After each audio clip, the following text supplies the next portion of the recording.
Hello, YouTube. It's the time of the week where we talk about some YouTube comments. And I actually included a bonus Facebook comment on this one, which is rare. But there was one so good that, yeah, I had to include it. If you guys want to be in these videos, YouTube comments are the best way to go. Leave a comment, and if it's good, you might get in. As always, like, comment, subscribe. And we got free Retomon. Everything with Quartzmon should be illegal. That is a take. That's Quartzmon's a good card. It's not that good though, but you know, it's meme for sure. Lucky Loafer says, awesome deck. I'm surprised no one has tried Quartzmon, Diaboromon, Mother D, or Eosmon. Being able to evolve on white is wild. So, in regard to D Reaper, you can't, because no levels.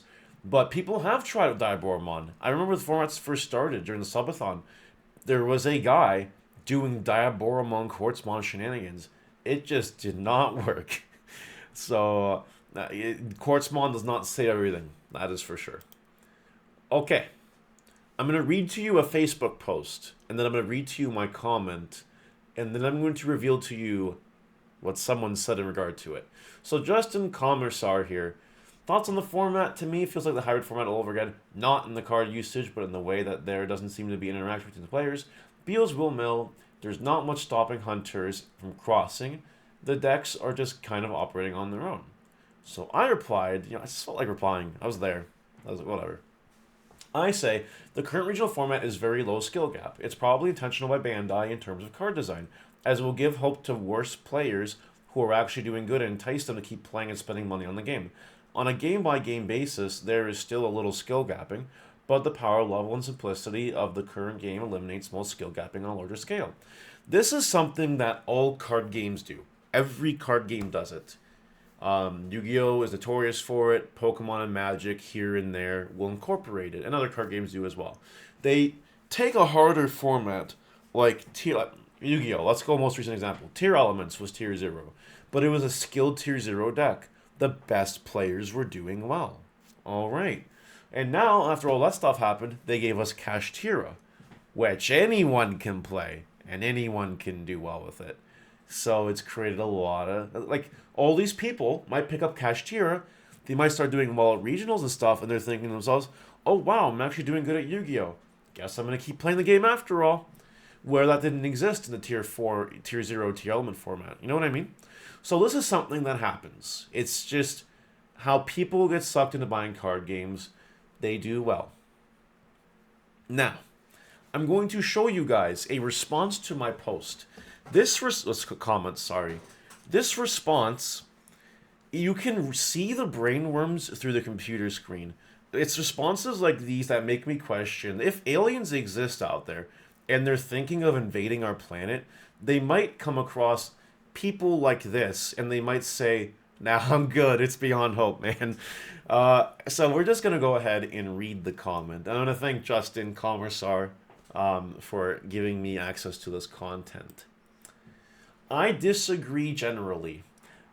Yeah. Beal is unfortunately a very sacky deck sometimes, but the skills being tested across the format are just significantly different from the formative era of the game.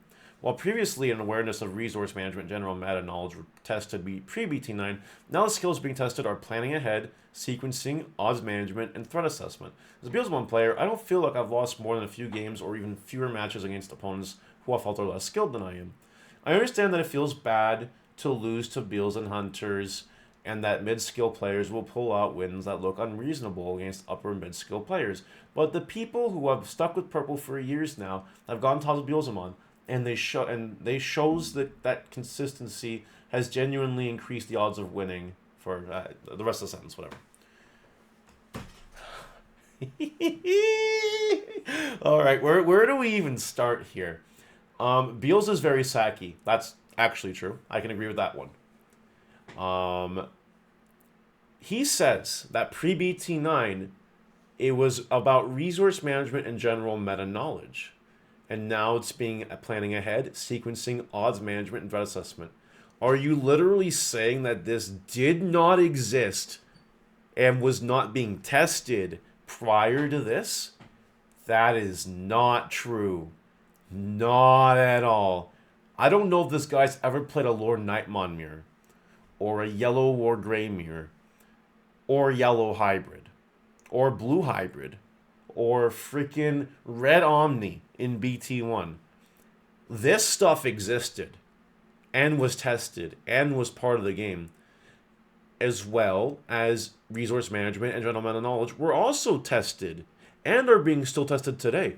You still have to know what decks do. For example, if you're struggling against hunters, maybe you literally just keep one stack on one Digimon on the field at all times. Don't play anything else. Congratulations, you just beat hunters because they can't superior mode. As a Beelzebub player, I don't feel like I've lost more than a few games or even fewer matches against opponents who have felt are less skilled than I am. Do I need to say it? Do I need to say? I'm going to say it. I don't think this guy is as good as he thinks he is. Now, if he has, like, tops, if he has won Bandai events, if he has a whole dozen events topped, then let me know and I will take that part of my assessment back. But I don't think so. The name doesn't ring a bell at all. I don't know who this guy is. I know people who usually have a lot of tops and stuff. I talk to them. This guy, I don't know who he is.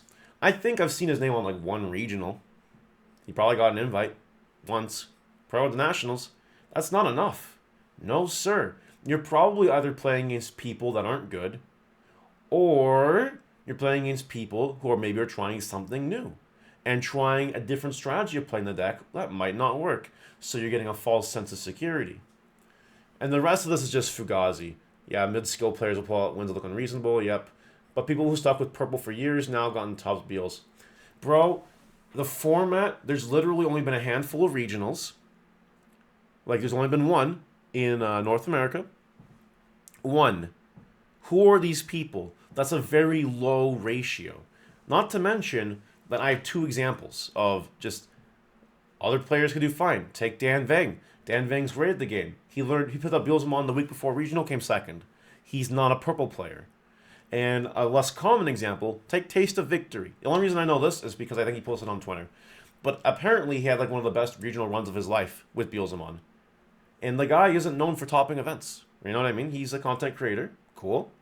But like he's not known for being, someone that tops every regional or whatever like that. I don't know if he's topped any regionals. My point is, this whole statement is not true. There are people doing bad that are doing well now. There are people that never played purple that are doing well. Sure, I believe you. There are some people that are doing well, that have done well with purple in the past, that are doing well with Beelzemon now. Absolutely. But Dan Vang proves that whole theory wrong. And anyone else that's topped with Beelzemon that's never topped with purple before proves that theory wrong. So yeah, this whole thing is hogwash. It's literally just... It's the problem. It's the problem. This is why people think the Facebook group is like Zodiac Duelist. It's because of this stuff. It's just... It's sad. It's sad that such a long comment wasted so much time, but I felt it was a service to just make everyone understand that unskilled formats happen. There is not a lot of skill in this format, and it exists. Take it from me. Take it from other people. I'm on a team, right? Luxury. Other people on my team with tops, wins, feel the exact same way about this format. The people that are doing the best feel this way. And some of the best players in the game are still doing well. Like Dan Vang came second. That's still perfectly okay. If I was playing in a regional, I'd probably do fine. I'm just being honest. So, whatever. All right, moving on.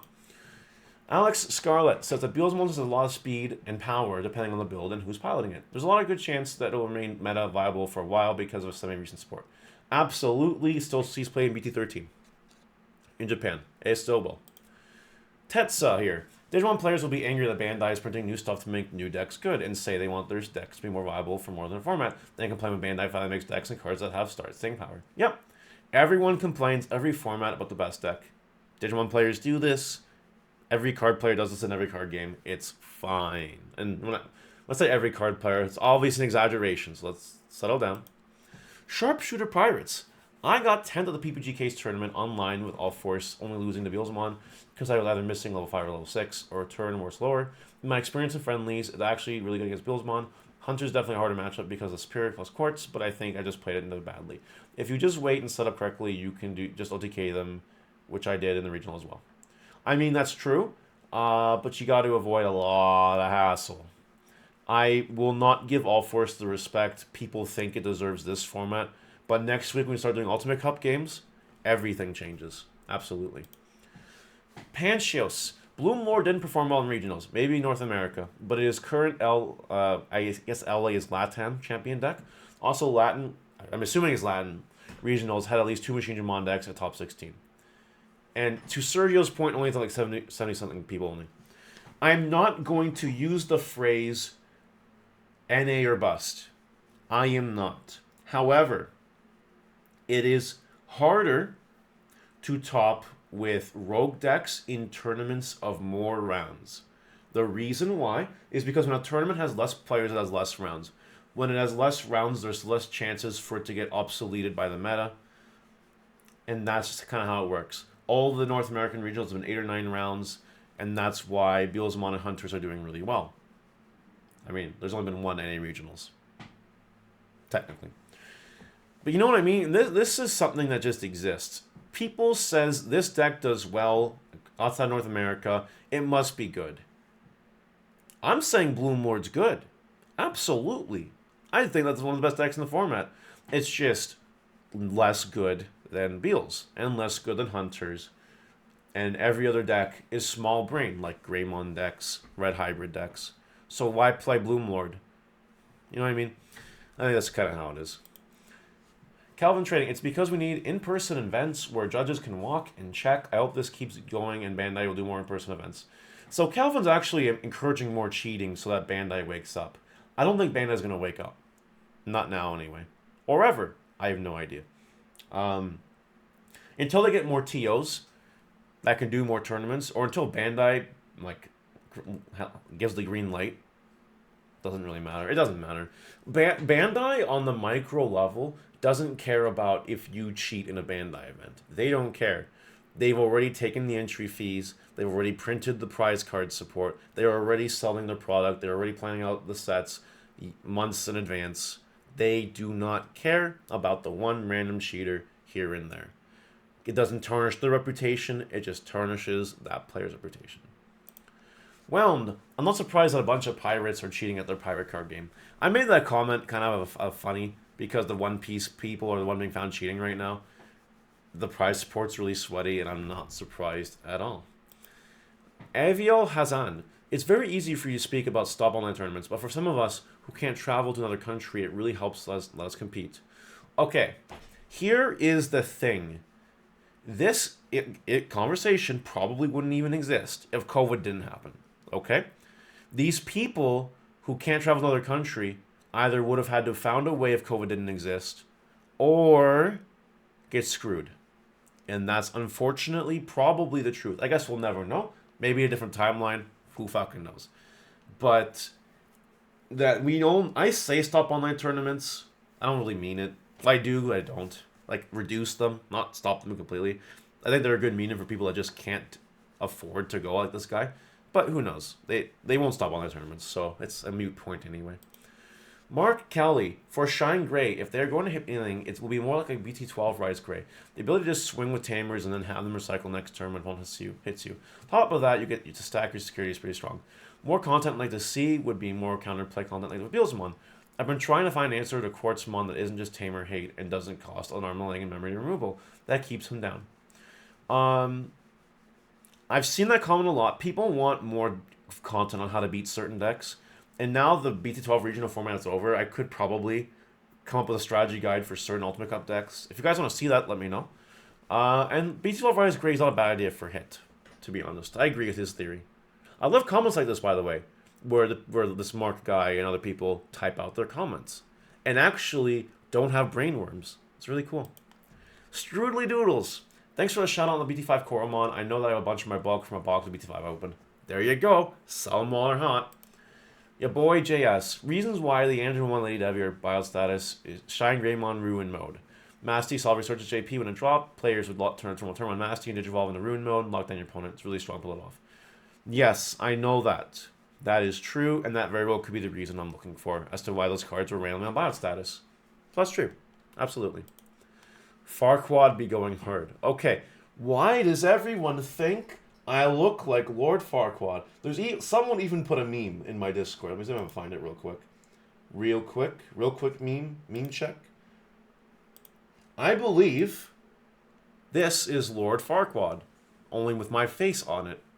I don't understand where these memes are coming from. If someone could elaborate why I'm being associated with Lord Farquaad from the Shrek universe all of a sudden, please let me know. Final comment today. You and a select other YouTubers, streamers are keeping the scene alive high key. Yes, I know I am. And you're welcome. Let me know in the comment section below, guys. It's been a long one, so we're going to wrap it up here. See you later. Bye.